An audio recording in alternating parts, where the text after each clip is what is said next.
ঢাকা কেন্দ্রীয় কারাগারে বন্দী সাবেক বিচারপতি এএইচ.এম শামসুদ্দিন চৌধুরী মানিক মারা গেছেন, এমন তথ্য সামাজিক যোগাযোগ মাধ্যমে ছড়িয়ে পড়েছে।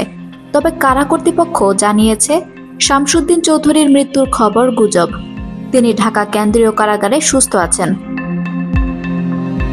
সোমবার ২৭ জানুয়ারি সকাল থেকে সামাজিক যোগাযোগ মাধ্যম ফেসবুকে ঢাকা কেন্দ্রীয় কারাগারে বন্দী সাবেক বিচারপতি এএইচ.এম শামসুদ্দিন চৌধুরীর মৃত্যুর খবর ছড়িয়ে পড়ে। এ বিষয়ে জানতে যোগাযোগ করা হলে কারা অধিদপ্তরের সহকারী মহাপরিদর্শক মোহাম্মদ জান্নাতুল ফরহাদ বলেন, সাবেক বিচারপতি শামসুদ্দিন চৌধুরী সুস্থ আছেন, তার মৃত্যুর তথ্য গুজব। আমি সকাল থেকে এমন তথ্য শুনছি, তিনি সুস্থ আছেন। ঢাকা কেন্দ্রীয় কারাগারে ডিভিশন পেয়েছেন তিনি, তার বিরুদ্ধে ৫টি মামলা রয়েছে।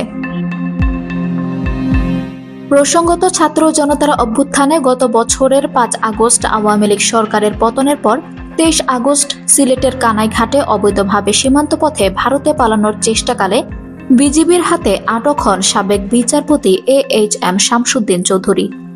২৪ আগস্ট ভোরে তাকে কানাইঘাট পুলিশের কাছে হস্তান্তর করা হয়। এরপর থেকে কারাগারে বন্দী আছেন তিনি। আঞ্জুম হক আরবি, আমার সংবাদ।